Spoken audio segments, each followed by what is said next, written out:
Today we are speaking about Paget disease of the skeleton.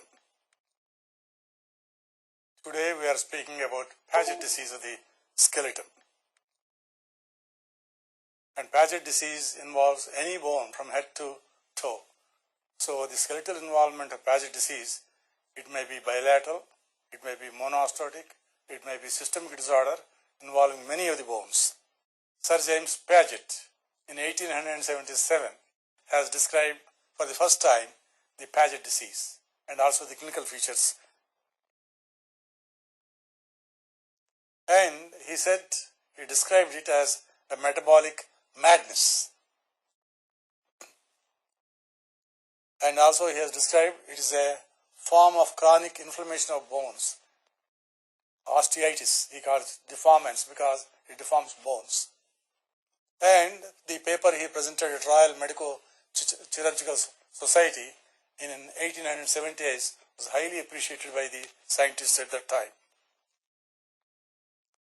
The incidence, although it is not that common in India, but in Western countries, male to female ratio is males are predominant as usual, between 2:1, and then 3% of all people beyond the age of 40 years are affected by some form of Paget disease. In our country, for the first time, the orthopedic surgeon, the professor of orthopedics at Andhra Medical College of Visakhapatnam has described Paget disease as a case report. That was in 1953. Since then, several orthopedic surgeons, neurosurgeons, radiologists have been describing it for only case reports. And then Bharadwaj Om has described a monostotic Paget disease of bone, and it is reported in Journal Indian Medical Association in 1964. And then of course Donaldson and others, Paget disease of bone in the Indian Journal of Surgery, they have reported. Shanmugha Sundaram, another orthopedic surgeon, has reported in Indian Journal of Orthopedic Surgery in 1970. And we, it's Dr. Subramaniam, Dr. Dayanand Rao, and myself, at Usmania General Hospital, we have seen a case, and as soon as we saw the radiograph, we said it must be Paget disease, and we investigated. It was a Paget disease, and we reported that case in 1972. And then Krishnamurthy, Mansharamani, they have described Paget disease, again a case report. And then Gupta, Bibi, and Lamba, Paget disease of bone in an Indian Journal of Radiology in 1974, they have described it. Rangachari, an orthopedic surgeon, he has described Paget disease of bone and reported it in Indian Journal of Orthopedics in 1975. Pant, another radiologist, and Sharma, they have described the malignant nature. You see, as days go along, as years go along, these Paget disease may get complications, and sarcomatous degeneration is not uncommon. For the first time in 1978 in India, Pant and others have described the osteogenic sarcoma. Mohan, Virendra Mohan, Paget disease of bone in India, he has described several cases, and at that time he said it is extremely rare in India, but now today it is not that rare. And Kundu, monostotic Paget disease of tibia, he has described in 1985. Virendra Mohan again, he has described several cases in 1986 regarding Paget disease of bone. And Harshad Shah, he showed me the case earlier before describing the case and presenting this case, Paget disease of the calcaneum, only calcaneum, nothing else was involved in that particular case. And myself, in 1994, in the CME proceedings at Medina Hospital, we have described the whole spectrum of Paget disease, the radiological findings, and the clinical features, the complications we have described.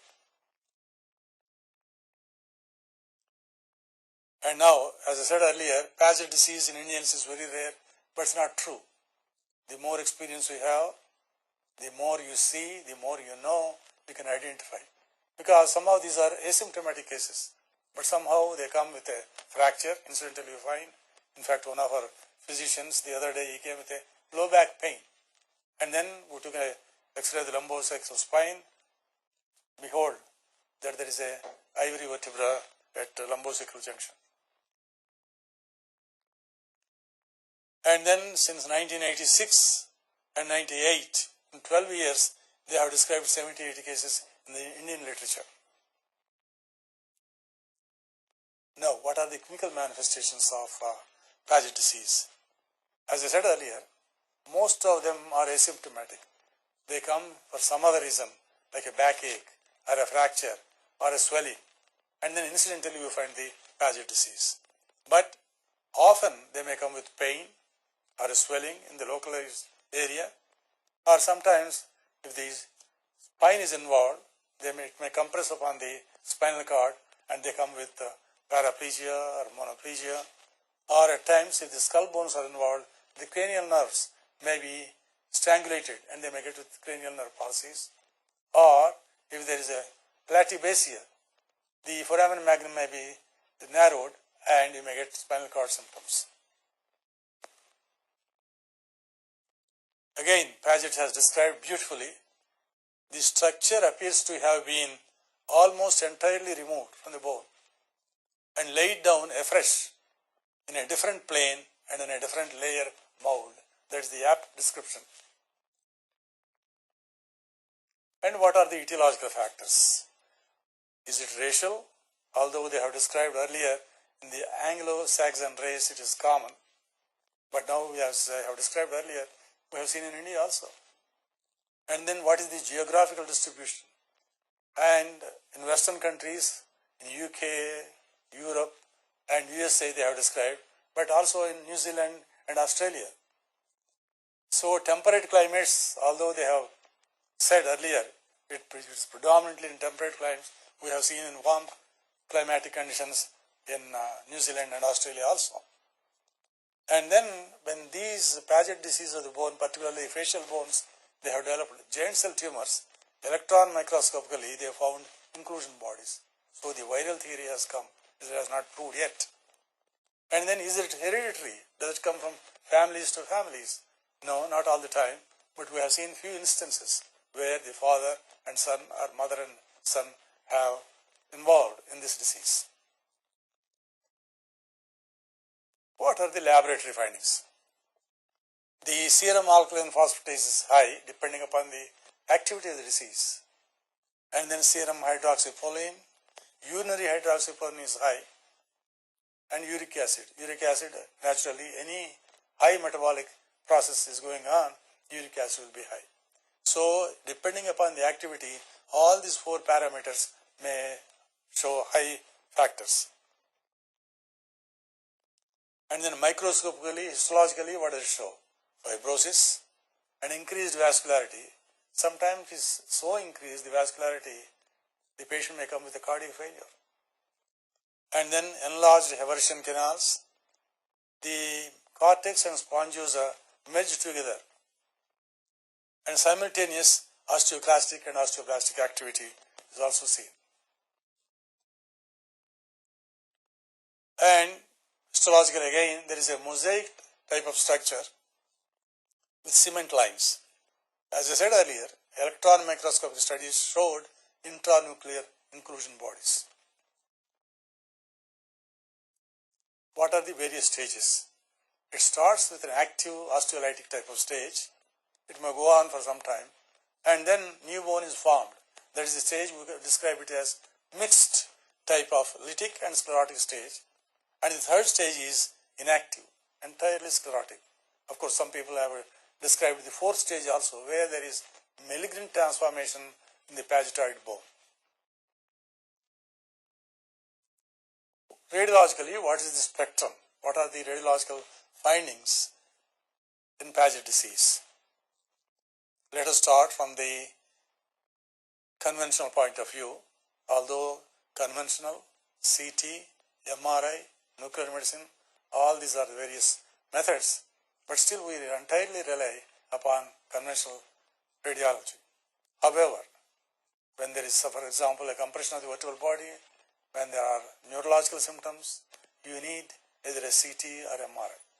Same thing when the cranium is involved, you want to know what structures are involved in pagetoid disease. And particularly when there is malignancy, CT and MRI help a great deal. And of course, nuclear medicine with gamma camera and isotopes, it is the most sensitive. It may not be specific for Paget disease, but any early stage, the nuclear medicine department picks up the heart area. That's how we know that there is some activity going on. So today, the ultimate investigation in order to know that the disease is polyostotic or confined to a particular bone, we have to use nuclear medicine studies. And what are the unusual sites? We said earlier, from head to toe, any part of the skeleton may involve. But there are some unusual sites. For example, patella in the knee, phalanges, both in the hands and the feet, fibula. For a long time we said fibula may not be involved in the entire skeleton. But today we have seen few exceptional cases. Same thing with calcaneus also. And what are the unusual features in Paget disease? Midshaft of the tibia. Usually we describe that Paget disease goes to at least one articular end of the bone. But then there are instances, rare instances of course, where only the midshaft is involved, particularly of the tibia.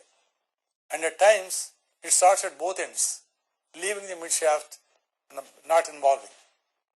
And then arthrodesis, femur to tibia, it may jump.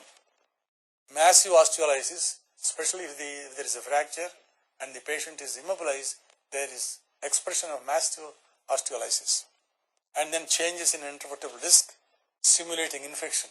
Because of the increase in the size of the bodies of the vertebrae, they encroach upon the intervertebral disc and narrow the disc. Sometimes they skip and ankylosis also may occur.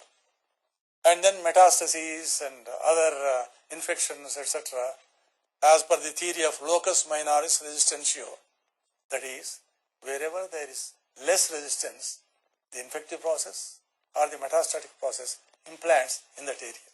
So you may find metastasis in pagetoid bone. So in radiological features, we'll again start from skull to toe. In the skull, in the lytic phase, what you find is osteoporosis circumscripta, a Latin name, namely to tell that there is an osteolysis, well circumscribed osteolysis. And then geographical areas of lysis. It's not just one area, multiple large irregular areas may be involved. Then cotton wool appearance. This comes whenever there is a new bone replacement. In the mixed phase, you get cotton wool, islands of cotton wool like dense sclerosis can appear. Then of course the major feature is wherever the bone is involved, that bone is enlarged. And this is an example of osteoporosis circumscripta, multiple areas of osteoporosis circumscripta. Note the transitional zone between the normal and the abnormal. Example, osteoporosis. So in radiological features, we'll again start from skull to toe. In the skull, in the lytic phase, what you find is osteoporosis circumscripta, a Latin name, namely to tell that there is an osteolysis, well circumscribed osteolysis. And then geographical areas of lysis. It's not just one area, multiple large irregular areas may be involved. Then cotton wool appearance. This comes whenever there is a new bone replacement. In the mixed phase, you get cotton wool, islands of cotton wool like dense sclerosis can appear. Then of course the major feature is wherever the bone is involved, that bone is enlarged. And this is an example of osteoporosis circumscripta, multiple areas of osteoporosis circumscripta. Note the transitional zone between the normal and the abnormal. Clear, sharp. Again, another case of osteoporosis circumscripta with several areas of osteolysis. The only differential diagnosis, as I described earlier, geographical areas of destruction one may see in children and young patients in eosinophil granuloma, or the so-called Langerhans histiocytosis. There also you may find such big areas of osteolysis, but then the age difference is there. This is the Townes view of this skull, where you can find the arrow, red arrow points out to the sharp zone of osteolysis. Again, an example of osteoporosis circumscripta. And then remember, I was talking about the cotton wool appearance. Those red arrows show the islands of dense sclerosis, as if the balls of cotton wool are spread there. Again, in a PA view of the skull, again same type of cotton wool appearance of islands of sclerotic bone. It is in the mixed phase. And then look at the diploid space, it's quite widened. In fact, the outer cortex you may not be able to see, barely see, whereas the inner cortex is quite thick. Again, please note, in the frontal bone, multiple islands simulating the cotton wool appearance. And in this particular case, the occiput is quite thickened. Normally, it is not that thick. That means new bone has formed, even the parietal bone is thickened. In the basic cranium, the entire basic cranium, namely the frontal bones, the sphenoid bone, are dense and sclerotic. Facial bones, among the facial bones, the maxillary bone is mostly involved, rather than the mandible. The bones are dense, of course they are large and sometimes elongated.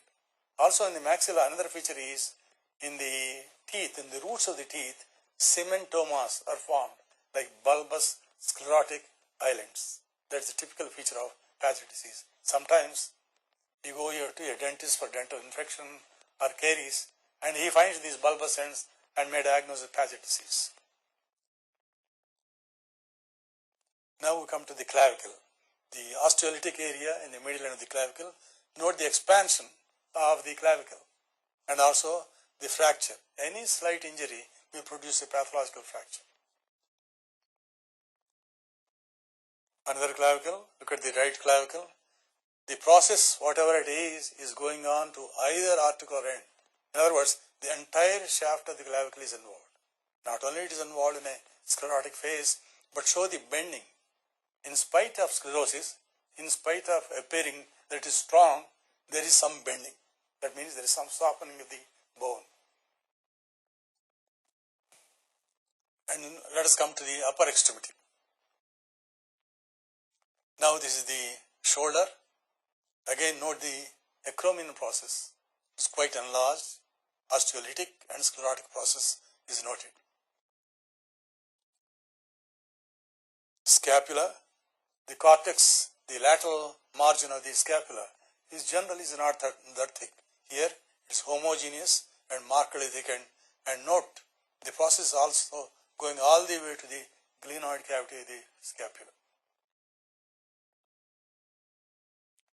And then in the sclerotic phase, look at the scapula again, very dense and going all the way to the glenoid cavity. That is the major feature of Paget disease. This is a mixed phase where again the scapula is involved. There are lytic areas, the dense areas and the expansion of the bone. Those are the classical features of Paget disease. Upper end of the proximal end of the humerus. Note again the process is going all the way to the articular end. This is a mixed phase. Many areas of osteolysis, but some new bones of formation is noted at the distal portion. The shaft of the humerus, dense, sclerotic, but again there is lateral bowing because of the softening of the bone. Whenever it is bowed like that laterally, occasionally you may find the so-called increment fractures or stress fractures in the lateral border. Whereas here in this particular patient, both forearm bones are involved. It is bilateral, symmetrical. It is not necessary to be symmetrical, but in this particular case, it so happens it is symmetrical. It is a polyosteotic form of Paget disease. Whereas here it is a mixed phase. Distal end of the radius, again the process is going to the articular end of the bone. A bone island like thing, new bone formation is noted, and in the area of osteolysis. And then here you find on the left side almost all the metacarpals and phalanges are involved. The bones are bigger, areas of osteolysis encroaching upon the cortex, and a cortical pit is noted. One of the arrows is showing the middle phalanx of the proximal phalanx of the middle finger. Again, another hand on the right hand side, look at the second metacarpal, osteolysis, irregular mosaic type of appearance, and again the process is going all the way to the articular ends. The hand on the left hand side, the second metacarpal, dense and sclerotic, the process extends all the way to the articular ends, whereas on the right hand side, it's like marble. You can't see the trabecular bone at all. Entire thing is opaque. You may think of a marble bone disease, but this is isolated. So you have to think of Paget disease. Consider this, not only the second metacarpal, but the proximal phalanx of the thumb. Both are involved, whereas the proximal phalanx of the thumb is dense and sclerotic. Again the process extends all the way to either articular end. And then Paget disease could be unifocal, but unifocal disease one has to have some doubts, because unifocal disease, all right, symptomatically the patient may come, but then you have to examine the entire skeleton. How do you examine the entire skeleton? Even a full skeletal survey is not possible because of the radiation effect. So the only way is using technetium 99 isotope and using a gamma camera and do bone scanning from head to foot. Then you find whether it is unifocal or multifocal. And then we'll come to the axial skeleton. The axial skeleton extends from the foramen magnum all the way to the coccyx.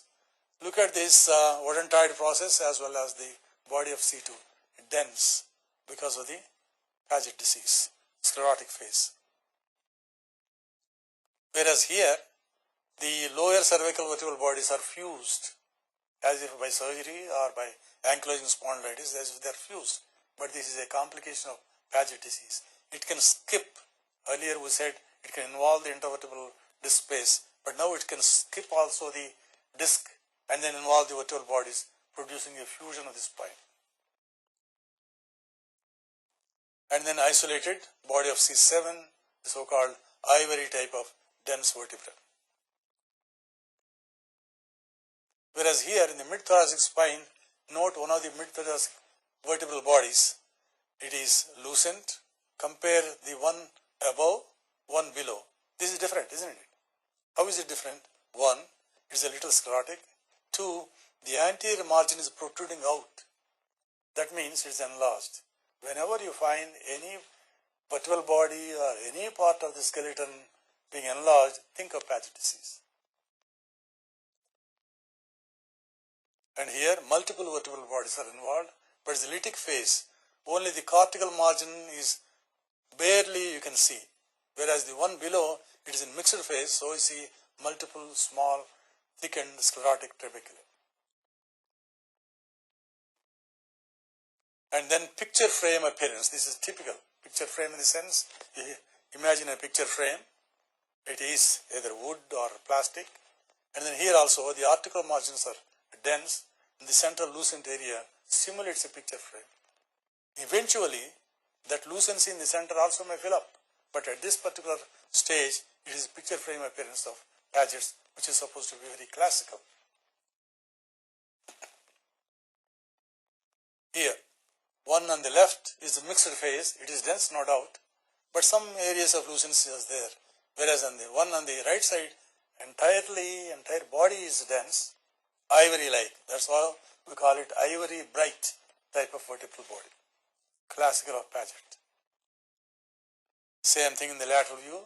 Please note that the anterior vertebral margin protrudes beyond the anterior vertebral borders. That means it is enlarged.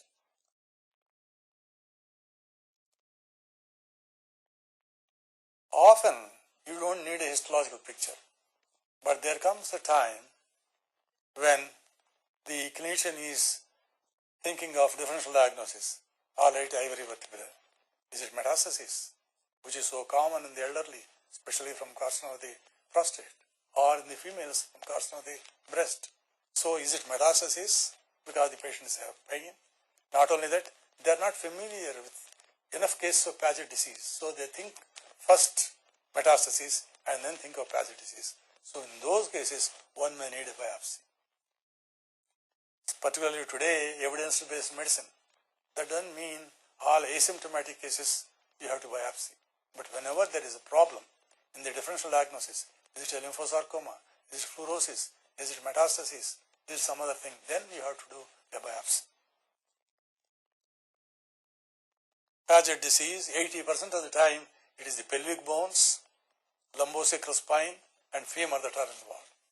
And 65% of the time, it is skull bones that are involved. Pelvic bones, let us see. This is bilateral symmetrical.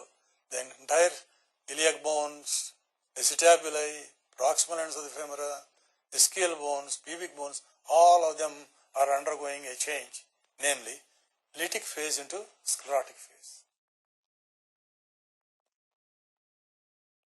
Here it is unilateral. The right side of the iliac bone, the ischial bone, the pubic bone, and the acetabulum all are involved in the sclerotic phase. The red arrow points to the iliopectineal line. That is significant. That iliopectineal area is specifically, if it is involved, think of Paget. Again, it's almost all the bones of the pelvis are involved, predominantly sclerotic phase. And now we come to the lower extremity, named the femur. In this mid shaft of the femur, although it is extending from the articular end of the hip down, please note the arrows show a sharp line between the normal and the abnormal lytic area. That is what is called blade of grass appearance. You have seen grass blades. It looks like that exactly. Again, that is a classical example of lytic type of Paget disease. Radiograph of the knee, only the lower end of the femur is involved. Note the primary trabeculae thickened and dense, which often we describe in hemangioma. But in this particular case, the lower end of the femur is enlarged and it extends all the way to the articular end of the bone in Paget disease. Another case of Paget disease, note the lower end of the femur that is involved. There is a narrowing of the joint space because it is encroaching into the intervertebral spaces, or rather joint spaces, interarticular spaces. And then look at the sclerotic area extending all the way to the mid shaft of the tibia. Lower end of the tibia again, expanded, irregular, bizarre appearance of the trabeculae. You can't really see the trabeculae, nor can you see the cortex. Both are merged completely. That is again typical of Paget disease. Again, the process is extending all the way to the articular margin. Lower end of the tibia, note the sharp margin between the normal and abnormal. The cortex is involved, mostly lytic. The trabeculae are destroyed, new bones are formed, and again small sclerotic islets are seen. Calcaneum. Two varieties, two different morphological changes. One, the one on the left side, you could see the trabeculae thickened and uniformly involving the entire calcaneum. One on the right side, mostly the posterior part. Again, you see some of the lytic areas. It is not so symmetrically involved as one on the left side. Both are Paget disease. Again, when we come to the foot bones, all the metatarsals are involved, and phalanges, particularly of the great toes, are involved. Note on the right side, the first metatarsal is not that well involved as the right one. This is asymmetrical involvement, but polyostotic type of Paget disease. Now we come to the toe. Earlier we said we will describe the radiological findings from head to toe. We have finished the skull, axial skeleton, pelvis, lower extremity, upper extremity. Now we come to the toe. The proximal phalanx of the great toe shows a lytic area at the center and sclerotic rim, not only sclerotic rim, but the sclerosis extends all the way to the articular margin. If it did not involve the articular margin, we couldn't have said Paget's. But since it involves, not only that, it is brighter and bigger than normal, so we call it a Paget disease, a typical appearance of Paget disease. So far we have described the usual and some of the unusual appearance of Paget disease. Paget disease, as we said earlier, is not that common in India. Although abroad, particularly Western countries, they say up to 4% of the people get involved in some time or other. It's not common in children. The minimum age should be about 30 years. Later on, the prevalence goes between 40 and 60 years. Later on, if they live long enough, malignancy and other complications